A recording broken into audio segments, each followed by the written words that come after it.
Dua orang bernama Muhammad menggugat Holywing sebesar 100 miliar. Wah, kalau orang-orang yang punya nama Muhammad semua menggugat, Holywing bisa bangkrut 7 turunan. Tapi pertanyaannya kemudian, kasus Holywing ini, kasus penghinaan kepada Nabi, yakni Nabi Muhammad sallallahu alaihi wasallam, atau pada orang-orang yang bernama Muhammad. Fatwa itu pendapat.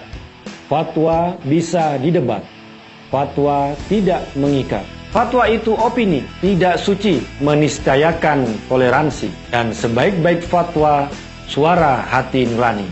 Inilah Fatwa Guntur Romli. Assalamualaikum warahmatullahi wabarakatuh. Salam sejahtera untuk kita semua. Shalom. Shalom Aleichem. Om Swastiastu. Namo Buddhaya. Rahayu. Salam Nusantara. Muhammad adalah nama paling populer bagi pemeluk agama Islam. Nabinya orang Islam juga bernama Muhammad sallallahu alaihi wasallam. Dalam tradisi Islam, Nabi Islam tidak boleh ditulis hanya namanya saja atau Muhammad saja, tapi harus disertai Muhammad sallallahu alaihi wasallam yang artinya semoga Allah melimpahkan salam dan kesejahteraan padanya. Atau Nabi Muhammad dengan kata Nabi, untuk membedakan antara Nabi Islam tersebut yang mulia dengan penamaan-penamaan lain bagi umatnya. Pembedaan ini sangat penting karena jangan sampai menyamakan antara Nabi Muhammad sallallahu alaihi wasallam dengan orang-orang yang bernama Muhammad saja. Ada ungkapan An-Nabi Muhammad basyarun la kal bashar, kal yaquti bainal hajar. Nabi Muhammad adalah manusia, tapi tidak seperti manusia yang lain. Seperti yakut atau rubi di antara batu-batu. Yakut atau rubi dan koral sama-sama batu, tapi berbeda sekali nilainya. Yakut atau rubi adalah batu mulia, al-ahjar al-karimah, kalau koral adalah batu untuk diinjak-injak. Kasus yang ekstrim bisa saya tunjukkan sebuah berita dari detik.com pada tanggal 2 Oktober 2019, 5 orang pemerkosa di Bangkalan yang dihukum mati. Dan kebetulan 5 pelaku itu bernama Muhammad.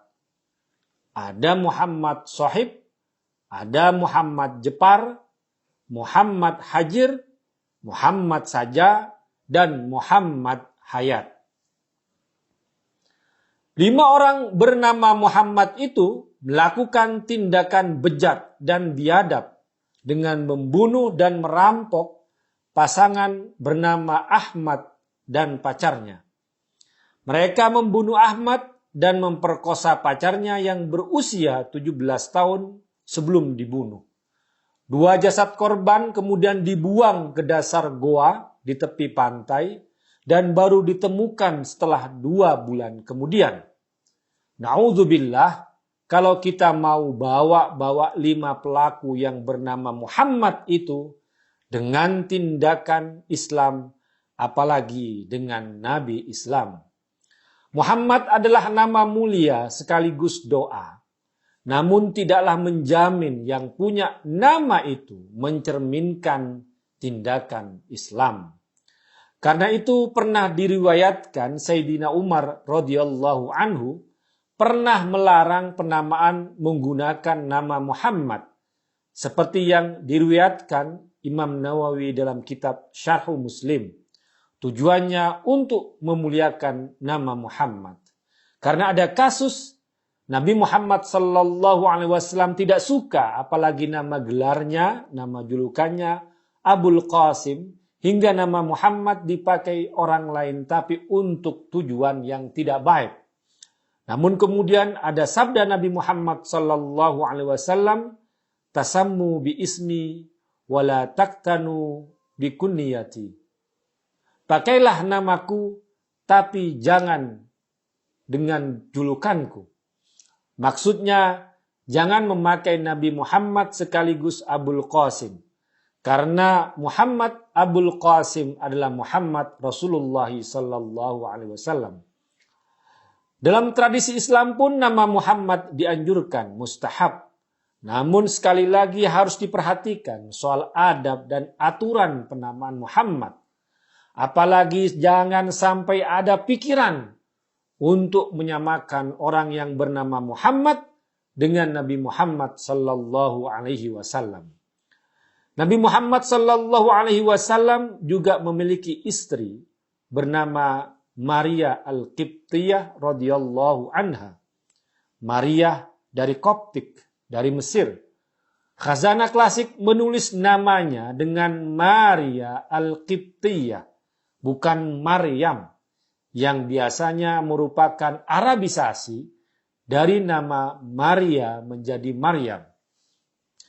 Kemudian, apakah promosi minuman Holy Wings itu bermaksud menghina Nabi Muhammad sallallahu alaihi wasallam dan Sayyidah Maria Al-Qibtiyah radhiyallahu anha?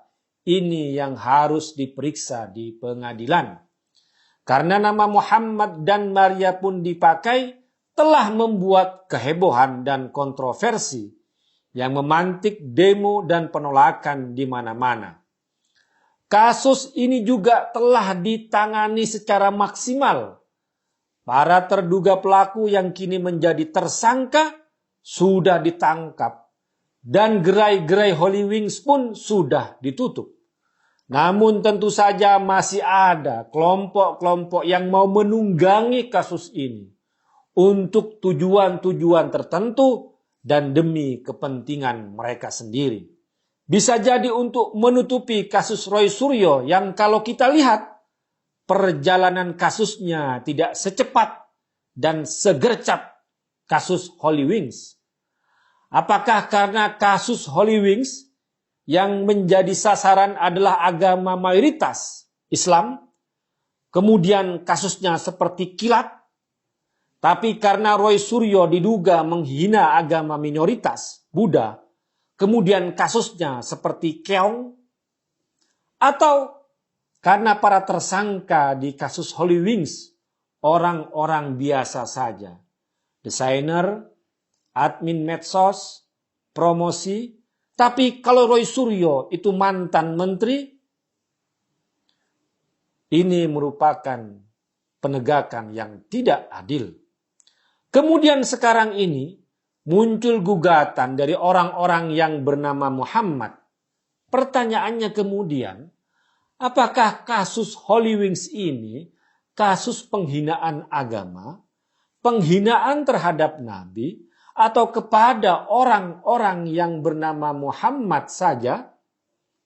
Kalau kasus ini penghinaan pada Nabi, maka orang-orang yang bernama Muhammad itu tidak bisa menggugat. Tapi kalau kasus ini penghinaan pada orang-orang bernama Muhammad, maka ini kasus masuk dalam kasus pencemaran nama baik, bukan kasus penodaan agama. Tapi yang pasti, jangan samakan Nabi Muhammad sallallahu alaihi wasallam, jangan identikan dengan orang-orang yang hanya bernama Muhammad. Bismillahirrahmanirrahim. Maka Muhammadun aba ahadin min rijalikum walakin Rasulullahi wa khataman nabiyyin. Muhammad itu bukanlah bapak dari seorang di antara kamu, tetapi dia adalah utusan Allah dan penutup para nabi. Quran Surat Al-Ahzab ayat 40. Sadaqallahul Adzim. Wassalamualaikum warahmatullahi wabarakatuh. Fatwa itu pendapat. Fatwa bisa didebat. Fatwa tidak mengikat. Fatwa itu opini, tidak suci, meniscayakan toleransi. Dan sebaik-baik fatwa, suara hati nurani. Inilah fatwa Guntur Romli.